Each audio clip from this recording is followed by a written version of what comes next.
Yay, welcome, welcome. Yes, thank you so much. As you know, we're recording today. We'll be posting this after for people that weren't able to make it. Thank you, Pastor, for joining. Before we start, I want to acknowledge that Van Vogue Jam is on the unceded territories of the Musqueam, Squamish, and Tsleil-Waututh people. As this being it being Indigenous Heritage Month, a History Month, and also sorry, can everyone hear me? Yeah, okay. And also Indigenous Peoples Day earlier this week. I wanted to acknowledge um, the the findings of the buried Indigenous children in the residential schools that have been found throughout Canada. Most recently, the 700 plus in believe in Saskatoon. Ivy can correct me. And sorry, in Saskatchewan, and that me as an artist, but also as Van Vogue Jam, we like to honor, remember, and continue to support the reconciliation of the rights to Indigenous peoples as the continued and the first stewards and protectors of these lands. Van Vogue Jam, we also are a guest to the culture of Ballroom, which is a community that's created by and for trans, queer, Latine, and Black people coming from Harlem in New York. I'm so excited to have this talk series with you all, sponsored and supported by Vancouver Pride Society and Lululemon. And we have 5 talks. This is our first talk, super exciting, especially to close off or start this Pride summer, because really, let's be real, Pride is 24 hours, 365 days of the week for us, but this summer we're really feeling it, especially today. I'm gonna stop talking. I'm gonna give it up to my really great friend Passa. I met Passa 2014. I want to say 2014, 2015. I think we were at a late. I met them at a late. 2015, I think. Yeah, I met them at Latex actually, and we were at a club. I think it was Vogue. Was it Vogue nights still? Before? Yes. Oh my Vogue god! night. When there is still Vogue nights. All right, we missed it. That was a moment. Yes. Yeah, I met them. I knew them from the grocery Vogue, and I was like, this person, these people. Oh my gosh! I was just like so exciting to meet them in the flesh, and then since then we've been supporting and helping each other out, building our communities. Theirs in Portland and mine here in Vancouver, and it's been such a beautiful relationship, and I'm happy to have them here. Yeah, so I give it off to you. Thank you. Yeah. Thank you for that cute little introduction. I'm happy to be here. Thank you for setting this up. Yeah, so I'm here to chat with y'all about some Bazaar. And then at the end, I'm happy to I think we're gonna have like a Q&A so we can just kind of have more of like a discussion-based conversation rather than me just talking more like solo. But yeah, I guess to give you a little quick history of myself and just who I am, my name is Passa Flora. I'm the founder and the father of the House of Flora, the Kiki House of Flora. We're based in Portland, Oregon. And we like that house was found, our house was founded in 2016 in springtime, of course. And so as of now, we're about 5 years old. And yeah, it's been fun. Like Ralph knows as well. We've been able to head up to BC and play a little bit. Sometimes we'll see some the BC fam down here in the Pacific Northwest, whether that's Seattle or Portland. But yeah, the House of Flora was kind of based on really giving into categories outside of Vogue, because when I first started in the scene, Vogue, runway, face, were some of the more popular categories, and they still are today some of the more popular categories that a lot of folks walk. But once I saw runway and the looks, and I kind of got little glimpses into Bazaar for the first time around late 2015, probably early 2016, I was like, that's what I want to do. I was coming in from the drag scene and the nightlife club kid scene, so I believe that had a lot of influence on what kind of creativity was coming out of me, and what kind of costumes I was creating, and kind of what I wanted to see. So once I got that opportunity to have walk a Bazaar category, I was like, let's go. You can just let your imagination run wild really with that category. And I have a little slideshow that I'll show you as well in like a few minutes so we can get some visuals in there of exactly what Bazaar is for those of y'all who like just don't know what in the heck Bazaar is. But essentially, a quick rundown is a category where you're really supposed to come with a look that's like above and beyond, unexpected, very unconventional materials. And you're really just meant to be like otherworldly, and really draw upon your own inspiration and your own, you know, culture and ideas and being able to like celebrate all of that as well. Um, but yeah, so I'm Passa Flora, Father Flora. Um, and yeah, my pronouns are they, them. I think that's about all I can say for now. Yeah. So I will go ahead and hop on this little presentation so we can go ahead and get into this. Y'all can see that okay? I hope it's everything's, oh wait, actually I think I need to, let's see. I think I need to screen share actually. I think I need to do that first. Here we go, screen, start broadcast, okay. Now y'all be able to see me. There we go. Now you can see the screen. Okay. We'll get a little keynote. Boom, boom, boom. Okay, come on. Okay, come on, preview. There we go. Okay. Bazaar with Passa Flora PDX. Let's go. So yeah, just to start with some fundamentals of Bazaar, like what in the hell is it? It's just a creative category where you use like again those unconventional materials. You create these extravagant, out of this world shapes. A lot of times these looks are very voluminous. They take up a lot of space. If y'all have attended a ball, you know that sometimes the runway is a good 4 feet wide. So sometimes the Bazaar outfits will come in 6 feet wide, 10 feet tall. You never know. So always thinking about spatial awareness and how you're really gonna sell this garment that you've created that's very avant-garde, very couture, very, you know, over the top on this runway. You're really, one of the main goals of Bazaar is you want to make the judges like wonder like, how in the hell did this person make this outfit? What is it made out of? What materials? You shouldn't be able to just look at a Bazaar outfit and it's never going to be store bought.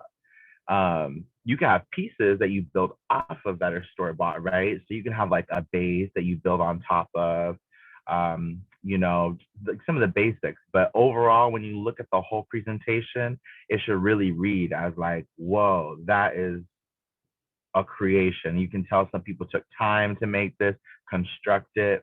And one of the biggest key factors is because all of these unconventional materials are being used, one of the biggest challenges is how to have everything work, like how to have everything secure on the body. Even if it's extending over here, over there, whether it's real tall, how does it stay secure? Because if it falls off, it's a chop. It's a chop. If it falls off, it's a chop. Like that's one of the rules. So if you're walking down the runway and a va-va-boom falls off the headpiece, a little shoulder pad falls on the runway, it's a chop because it can be over. It can be so sickening. But if it starts to fall apart, it's a chop. Lastly, I think this is something that I've found a lot of value in. I think it's also helped me personally really like draw out something that can be singular in the sense of you see it once and it's over. I think having a storyline or a concept of some sort with this category can be so helpful because you have something to continuously fall back on, right? So you may have this creature that you've created, but what is that creature's story? Like, how does that exist? Where does the inspiration come from? What's the storyline behind it? And I'll get into my own personal little inspiration later for a lot of my pieces personally. But I definitely encourage folks who are going to walk Bazaar, like really take some time to think about what inspires you, because like being able to have a dialogue about it, I think is really cool. Like a lot of times folks come up to you like, oh my gosh, what is this? You know, of you being able to either draw on something that inspired you, somebody else that inspired you, being able to like communicate those things, I think is really, really cool. A couple names that I think it's important for folks who are thinking about you know, walking Bazaar, even just learning about Bazaar to know is Ross Infinity, Eric Bazaar, and Wally Infinity. We have Ross Infinity and Eric Bazaar here on the screen. And just two people who really like set the tone for what Bazaar was gonna look like, you know, through like the 70s and 80s and such. So you can see like on the left, this is an outfit where you can still see the human form, like you can still tell there's a person under there, but it's giving you a lot to look at. It's giving textures, it's giving shapes, it's giving a little, you know, this headpiece is giving you some, I can tell that like when that moves, it's gonna give you some movement. And so those are like literally like fun, clever ways to add some like interest to your piece. And then on the right, we also see an outfit that's more of a fashion statement. But one thing that, you know, I'm still learning personally, because I'm still very much a student always and forever, in the art of Bazaar, the category Bazaar, is that there are slight, you always want to read the category. Always want to read the category, because sometimes you might have more of a fashion category where you can get away with giving more of, you know, the Bazaar outfit, a more Bazaar fashion take versus a whole otherworldly, cannot tell it's a human under there, changing the shape of the body, proportions. So you really just want to read the category and see what whoever was, you know, creator of the ball, whoever curated the ball is looking for. So that's a big important thing. Oh, oh my goodness. I guess I can't go back. Oh my. Let's see here. I'm still figuring out how to use this. I guess I can only click once. Okay, we back. So this is a photo of some folks that were in the House of Flora a few years back. They turned this ball out. They were like, the category for this one was, see, this is a, I should know, but I don't remember. I know it was Bazaar, and it was one of the, oh, it was like one of the signs. I can't quite remember. I think it was maybe Sagittarius, because it's giving like, is that correct? I don't know. Correct me if I'm wrong, but with the bow and arrow. But the beautiful thing about this moment, and I'll show you another photo, is that there was a story behind it. So there's actually 3 people in this one outfit, but with Bazaar, sometimes you have that more leniency to be able to put multiple bodies into one effect, as long as it still reads as like a presentation of one main effect. But it was really cool because they had fabrics they were pulling out. The story was like of this very like matriarchal, like protective, you know, creature, like doing anything to protect their young. And so they had all of these like intestinal like fabrics coming out, and there was babies, like little baby dolls that they pulled out, you know. So they were giving you a whole story. And I think that's what makes Bazaar fun to watch, is when you have a look, great. You can look at it all day, but what is the story that you're telling, right? Here's another fun example. This is from the Miyazaki Ball a few years back. This one was giving, I believe it was Spirited Away. So as you can see, I think this was like a take on one of the characters from the movie. And we have some textures, right? I think this photo is of them spinning. So there was all of this like, you know, material that when they spun in the hair, it would all move. And I think at some point there was like a confetti cannon that went off too. A mess, sickening, loved it. This is a still that I grabbed from the Latex Ball 2008. I also wanted to show that sometimes, depending on where you're at geographically with this category, you really want to do your research like before you walk a ball in other parts of the country or the world, because everybody on that judges panel is going to be looking for something different, right? Another big thing, just to shout out at a ball, like if you're not ready to lose, don't walk the ball, because there's nothing guaranteed in Bazaar, especially Bazaar. You can have a sickening outfit, but if there's a judge that just don't see what they believe to be Bazaar, it could be an easy chop. So I always say Bazaar is one of the categories you just got to do for the love of it, and just really let your your creativity flow. This one I think is really spectacular because it kind of pushes somewhere I don't usually go, which is more the glitz and the glam, but still very Bazaar. So as you can see, there's like these big wings that they brought out with like some sort of rod underneath, but that gives a lot of movement that allows for like a lot of just fabulousness, you know, and it gives like with the lights hitting it, it's very va va voom and lots of textures. Then we have this little this little moment from the House of Mugler Ball 2019.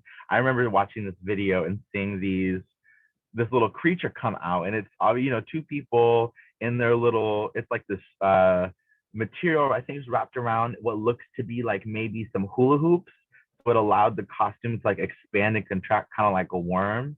And so they were kind of moving around, but it was a fun thing to watch. So these are some photos. See, I messed up again. Let me go back. Hold up. I just walked a ball yesterday for Bazaar, so I ended up taking some photos through the evolution of the look that I created, just to give you an idea of like the building process.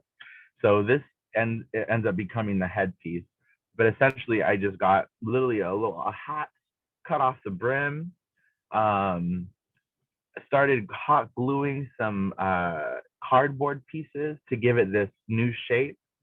Then I started wrapping some plastic around this new shape to give it a different visual texture. And then with some silver spray paint, I started spraying that plastic. So everything's still very lightweight. That's something always to think about, like how heavy is this gonna be? What materials am I using? I personally am a scrap girl. I love to use scraps. I love to just like use secondhand materials. Here in Portland, we have a couple really cool scrap shops where you can just go. They have a bunch of like secondhand. It's like the creative artist Goodwill, if you will. So they have a lot of fun stuff. The little red strips, I had to part ways with my yoga mat the other night. I was like,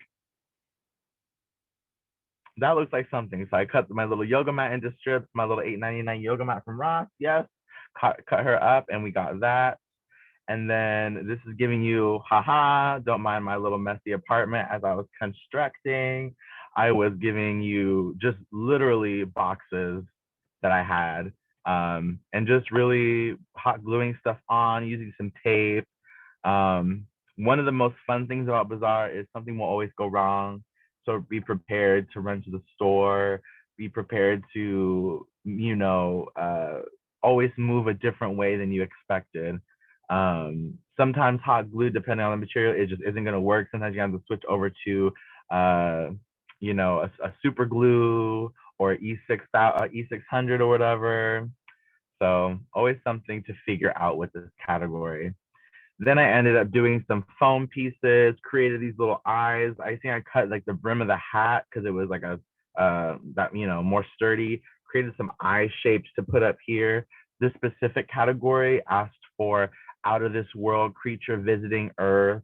So I was giving it just, I don't know, low key, it kind of looks like a VVJ, but it's giving me something that I want to see. Apparently, some hair in the back, some texture, and through some just more cardboard, create these little antler sort of things with some silver leaves I spray painted.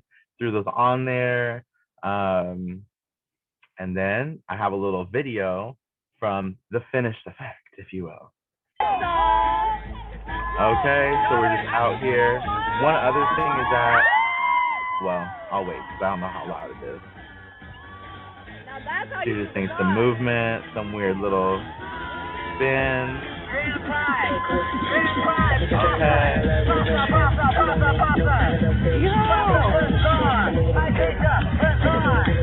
We got Amina on mic, yes. This was in Tacoma just yesterday. So that's a little example of the movement. And to kind of wrap up this whole little presentation, if you will, I just wanted to share like one of my biggest inspirations. Both of my parents are Panamanians, so being un Panameño myself, I just have been able to like learn more about the culture, like where my family comes from and some of the traditions that they do in Panama. And so in Colón, where my dad specifically was born and raised, like they have these events that are more centered around like religious beliefs and like Catholicism and such. But with that, like they talk about the good and the evil in the world, that very binary thought process and being able to like navigate things. And so they have like the Diablo like the white devils and like the red devils, or like the good devils and the bad devils. Like there's this like binary there. So we have these diablicos sucios, which is like the dirty devils, and they have these big extravagant like paper mache headpieces that they create. And so I remember seeing that and I'm like, oh my gosh, like this is exactly what is like fueling my fire.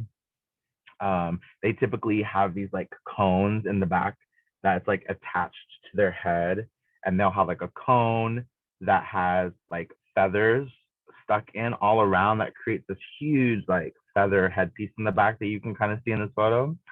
Um, so yeah, you know, just to see that like there are these cultural aspects all around the world that you know you can use if you have that personal reference to it.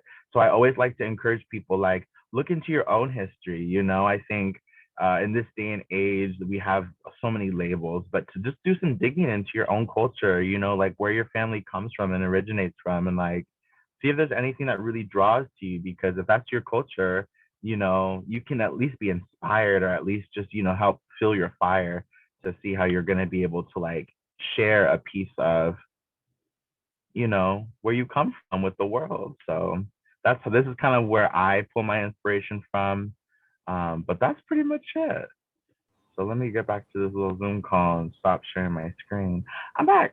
Yay! Thank you so much, Passa. Yeah.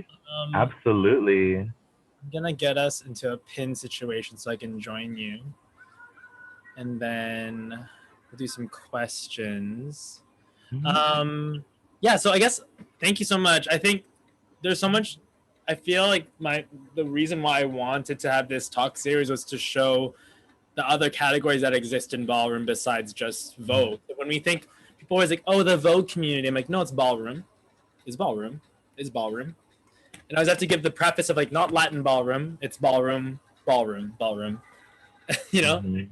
And yeah, I know. I feel like Bazaar is one of those like elusive categories, I feel like, because I find like we don't, unless you're there at the balls, like they're not always the documented like ones, or like you don't see as much. I feel you don't see as much. And I guess also coming from like, I guess like a contemporary like background as well as a street dance one, like the more fading my contemporary side, like I feel like when I see Bazaar, I'm like, oh, like that's the kind of work that I love making as an artist as well. And I see that's the beauty also of ballroom, because we have this opportunity to show these other facets of queerness, you know, like through these categories. Anyway, sorry. I have one question. I want to start off. There's some questions in here, but I just want to go in on my own question first. I'm interested because you were talking about like your culture and how like the traditional like dress or clothing like influences your work. How do you feel about like when you see, are there any contemporary artists? Like I think right away when I think of Bazaar, I think of Nick Cave, like as like an artist in like the mainstream that is doing their thing, that is a black artist kind of reimagining like traditional like clothing and like and putting it in galleries like and making them come alive. Is that who does sound suits and stuff? Sound suits, yeah, and all the. Are there any other artists that you could think of that inspire you in the contemporary time? I guess maybe outside of ballroom or. Yeah, I mean, I think like you know, just being a little club rat, like I just feel like I was very much into the Alexander McQueen, like seeing some of those like just more fashion houses start to branch out, which is funny that was the first. I think that's for a lot of people, that's where that first like, oh, what are these looks? Those are sickening. It's kind of where that comes from. But then oftentimes the fashion houses will pull inspiration from the club scene, from ballroom. So it's funny because like once I joined ballroom, I learned like this is where a lot of the magic starts because of that cultural sharing. So yeah, I have in like people who kind of keep me on in the loop, like with those sound suits. That's another. You said it was Nick Cave, is that correct? Yes. Okay, thank you. Like I remember I saw those and those were very inspirational. Like I think just from media, I remember there was like I'm blanking on the name, but it's like a Scandinavian artist that does these like I know who you're talking about. But they incorporated these like sounds within their music videos, you know. And I remember I saw that and I was like, whoa. So I think that helped me just like do some more research. What are these? Where does this come from? Who created these? And so I think like I just always encourage people to like do some research. If you see something you love, find out why you love it, where it comes from, because it's just gonna like help build out that appreciation for whatever we're seeing, you know. But to answer your question, I don't know. I kind of anytime I'm creating Bazaar, I try to create something that I haven't seen yet, or I try to pull inspiration from. Oftentimes for me, it's like space, outer space, or like little creatures like bugs. Sometimes like for this look that I did yesterday, I was looking at like not parasites, but like bugs that survived, or like some sort of things that were surviving on Mars. Because like there was, I forget what there's anyways, some sort of creature that survives on Mars. And I was like, that's exactly what I want to pull inspiration from. So I just drew up a little thing and yeah, random stuff. I love that. Okay, we have a few questions, so I'm gonna start with going from the top. We have Victor who asks, "What's the difference between? I think it's spelling Bizarre and Bazaar. I think we've talked about that before because we have our own functions. But go ahead. Yeah, that's a great question because I'm personally not sure. I've asked people in the ballroom scene, and this is something I'm like very much still a student with. So I'm still trying to find out why we see two spellings. I think personally, from what I've known so far, is that isn't it that the Bazaar magazine is spelled Bazaar? Is that right? Bizarre is actually right, I believe. Okay, like Harper's Bazaar, because I usually spell it Bizarre. It is Bazar. Yeah. Because I think like to me like a bazaar Bazaar I think is more of like a gathering or something, like a bazaar when you show up and there's like vendors. I don't, maybe I'm thinking of something else, like a market. Yeah. So I think it kind of just different event throwers just threw in the different spellings of bazaar, same intention, but I think it was just different spelling. Yeah, I feel like I always gauge mine on like the bigger functions that spell. Like I know latex says Bazar, so I'm like, okay, that's consensus. It's like the whole conversation about like the dip and like da da da. And that's always the solid way to go about it too, like looking at how the majority of other people do it, especially like the latex ball, which is such a huge ball, you know. So it's like that's how they're spelling it, and all these little ones are spelling it differently. Yeah, and I think for me, I mean, I'm not sure. I think you do the same thing. Maybe this is going into event planning, but I get my categories now broken, like checked out by other people from Ballroom from different parts of like this continent to just check out, making sure. So that also is, I think, I haven't been clocked for it, so I think it's still, that's the way we spell it right now. Who's to say change, right? The beauty of Ballroom 2 and categories, the reason why categories exist where they are now is because of the popularity of them, right? That's how they become perpetuated in Ballroom. Let's do another question. Ivy has a question about where can we learn more about Ross, Eric, and Wally? Yes, another great question. One of the hardest things for me in my experience of trying to learn more about each category has been the fact that some categories are not as popular in mainstream media as Vogue and Face and Runway. Bazaar is one of them. Like even trying to find those names, there's not a lot of written articles on Google or on the internet. A lot of this is like word of mouth, on flyers, photos, people who are actually at these events who are documenting. So luckily we have things like ballroom throwbacks, for example, where you can watch videos of Bazaar, from back in sometimes the 80s and such. And so sometimes we'll see those videos shared online. But as far as learning the culture, it really is about traveling. To be honest, that's the where I've learned the most. Traveling to places like New York, LA. I think there's some good history in the Midwest as well. That's some places I still have to travel that are on my little list after traveling becomes more accessible. Um, but yeah, to answer your category, to answer your category, to answer your question, I've done a lot of digging through Facebook posts because a lot of times after a ball, there's sometimes conversations that happen about this person really did this or and such. I know who was it? They're not all still living.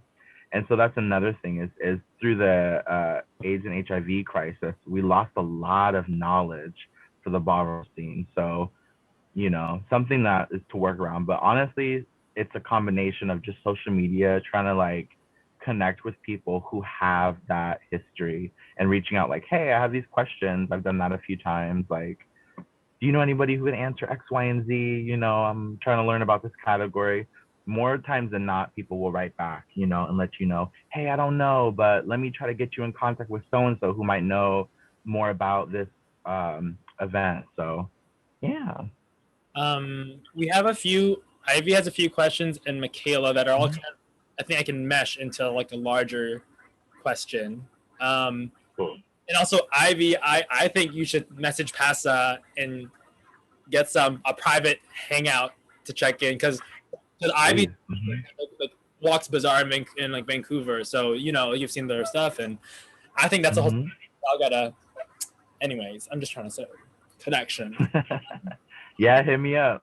General question I think from both of them is like, what are the restraints? Are there restraints for Bazaar when it comes to how much of it is handmade? How much of because when I think of anything in ballroom, even though there's like maybe an effect or a category, a specific effect, a thing, if you know how to like serve it, like we won't. It doesn't like, you know what I mean? Like it doesn't matter. Like and a lot of and Mm. for some people. Um, so I wonder. I guess the question overall is like, how far can you go? What is are there constraints really?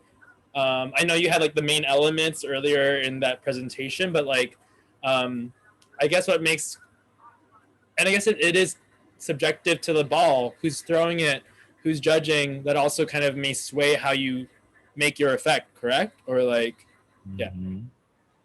Yeah, that's a great question. The limitations, there, it's like yes and no, right? No, there's no limitations on your creativity, size, or whatever.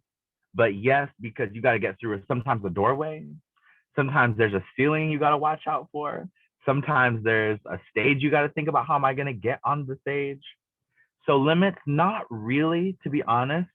Bazaar is one of those ones that is it feels limitless until you realize like we're in this 3D world. You know what I'm saying? We're like we have to kind of fit through stuff. So sometimes the limitation is a doorway. That's been my biggest limitation is getting through a door.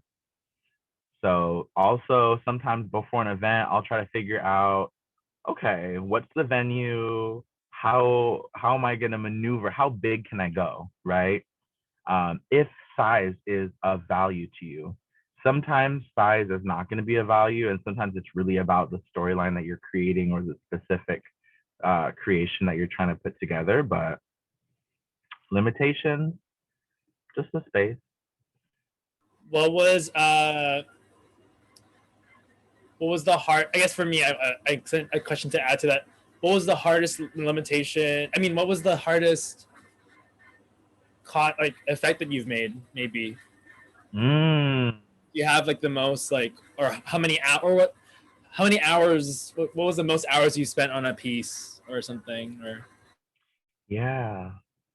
I feel like on average, I usually end up spending anywhere between like for the event I put it together yesterday, it was about 6 hours of just like watching, you know, watching my little Netflix series, doing some hot glue, burning myself, getting pissed off, stopping, going back, painting, letting it dry. So I would say anywhere from about 6 to 8 hours goes into usually one look. And that's also because I've done some testing between what materials I like to use, what materials I know are going to do the job, they're going to do what I need it to do. So I have a little bit of practice there. But sometimes, let me think back. That pink outfit that the House of Flora did, I didn't put that together. It was the three other Flora members that did it. But collectively, I want to say that probably took them about a week, just throughout the week of like getting this, making sure, waiting for that to come in. Cause I think they ordered like 3 or 4 circle skirts, cut them apart, re-sewed them together to create the huge circle skirt.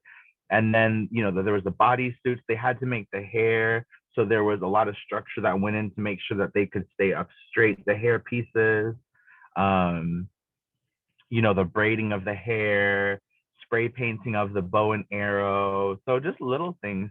They had to like do fabric tubing, spray paint the babies. So sometimes it depends on how intricate, but I would say for me, usually about 6 to 8 hours. I'm a pretty crafty little, I do it all at once. Love that. We have a question from Jan, also from Vancouver. For the upcoming ball in Vancouver, since it's virtual, is there a limitation on people helping you out, background, giving you support, or you can tell a story? So you can tell a story. Yeah, I guess, I don't know. I mean, I guess this is a question more for me than it is for you. But I feel personally, use the platform. We're online. We're virtual. I mean, I've told some people like, go outside in the water. I don't know, like we have this ability to not be on a runway, so like why don't we take advantage of it? And I think the more people to make your produce your effect, I think it's pretty cool. I don't know, what do you think, Pessa? I agree. I think that's a really good point you made of like, because there is no limitations when it comes to a stage and a doorway and all that stuff. It really comes down to like, what do you want to create?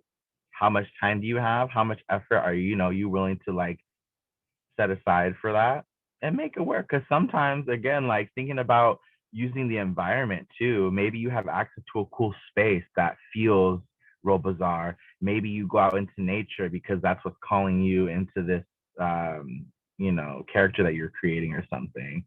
So I think, yeah, depending on what your idea is, let your imagination go. Sometimes I will have to brainstorm. Honestly, Bazaar for me, it's not even always about creating the actual costume. Sometimes it's like, how am I a week of just thinking about it, So if you factor that in, yeah, usually it'll take about a week just brainstorming, changing ideas, breaking down what you want to put together, and then doing it.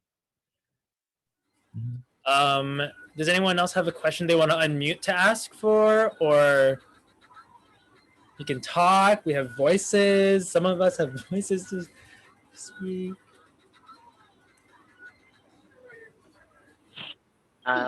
Yeah, I've got a question. Oh, Ivy, you're just muted right now. There we go. Okay. Technology. Yeah, I think a thing I've noticed in doing Bazaar is like, sometimes I'll just spend a lot of time on the outfit and not enough time on like actually embodying it and like creating that story that you've been talking about. I think for me, it's really easy to like get caught up in my head, and then like once the time comes to actually perform, like I don't have as much to work off of as I wanted. So I don't know, do you have any advice on like ways to, I don't know, just practice that otherworldliness or like being weird out in the world here or there, or while you're making the outfit? Absolutely. That's a great question. And like, that's what I always like to, encourage people to like, sometimes that takes the longest time, to be honest. Cause you like, sometimes it's like, oh, I can think of a shape or a concept, something that kind of initially will pull you in. But then it's like, who is this creature? Why does this creature exist? What is this creature's purpose? Like, are they weird? I think one thing that I like to see with Bazaar is a little bit of a movement, So thinking about what are the limitations with this outfit I have on my body? In which ways can I move? Where do I have freedom to move? And I like to sometimes think of the body not so much as like, well, what am I trying to really say? Thinking about how we can use our limbs in ways that we maybe don't typically think of using him as a human. So maybe my arm becomes like a robotic crane or something, that helps tell some story. Maybe there's something that I am able to access using my arm that's hidden away, that maybe brings something out, or that presents something else, or that reveals something. So I think sometimes like thinking about this creature and what are they going to do? Because one thing as well with Bazaar is the judging process is a lot different than some other categories. So whereas Vogue, you have usually 30 to 45 seconds to like use your movement to convince the judges that you should be the one to be chosen. With Bazaar, once you get your 10s, all you do is stand next to someone else, and then the judges just kind of look and pick one. So sometimes it can just be a matter of 5-10 seconds. And I think that's the opportunity to like have sometimes a reveal or a change of some, maybe something is removed from the outfit and reveals something else. Maybe, so it's sometimes in those moments, it's like that's where you get to get creative. How do you continue telling the story, even if you just have to stand there next to someone, and the judges have to pick one. So Okay. yeah, it's like a whole movie. I have seen people do it a bit differently. Like I've seen some places where people stand next to each other, and some places where people like perform around the stage for like another round of the bar. But you can still do reveals during those moments where you're standing next to someone. That's the moment to do it.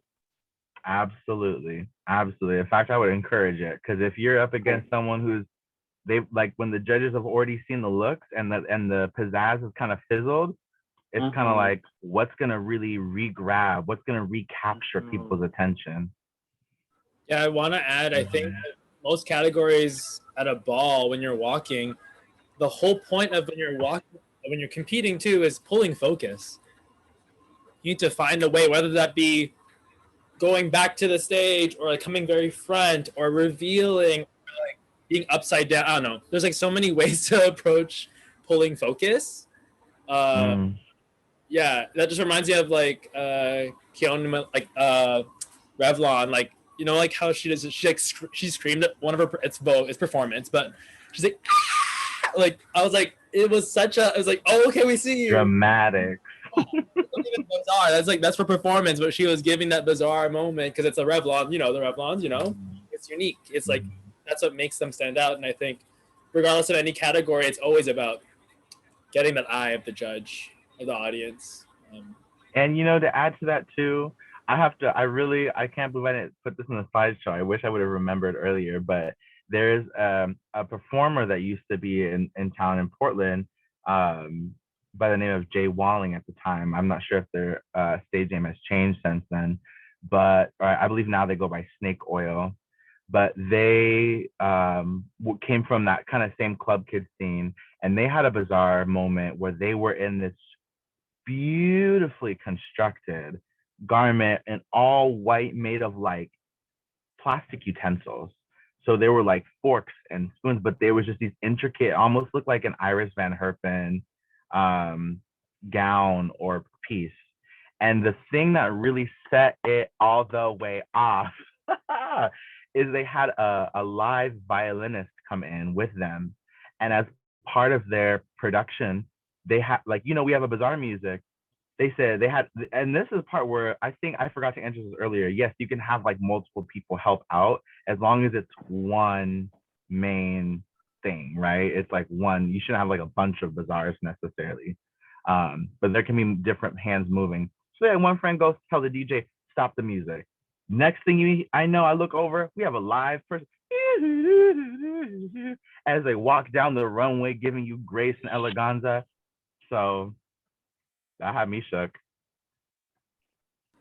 Yeah, I feel like the ballroom, what makes ballroom and a ball so exciting is the form, even though there's such constrained formats in some sense, there's so much possibility.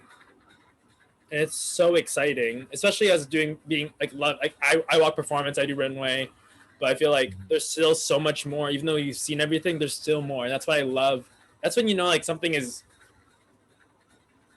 like when something works, you know, where it Mm-hmm. leaves space, it leaves room for possibility, you know. Mm-hmm. Michaela Wong had a hand up. Go ahead, Michaela. Yeah. Sorry, I said it. Did I say that okay? Yeah, Michaela. That's great. That's great. Okay. Thank you.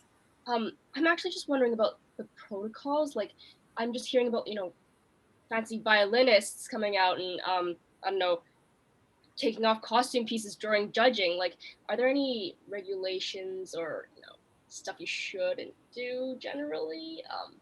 Just to be like polite, I guess. That you should do. Sorry, Or like you shouldn't do, just to be like polite and follow the protocols, not be like a butthole to your competitors or something. Mm-hmm. That's a really great question. Sorry, go ahead.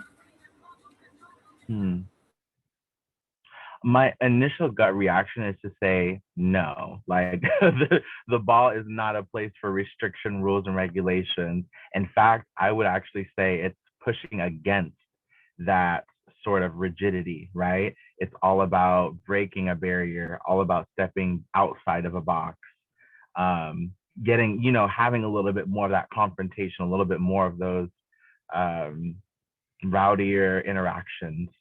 And sometimes that will happen in Bazaar, right? Sometimes with two big outfits, they have to share a stage. Sometimes it's about, you know, a little, you know, you might kind of brush up against or whatever. I don't know.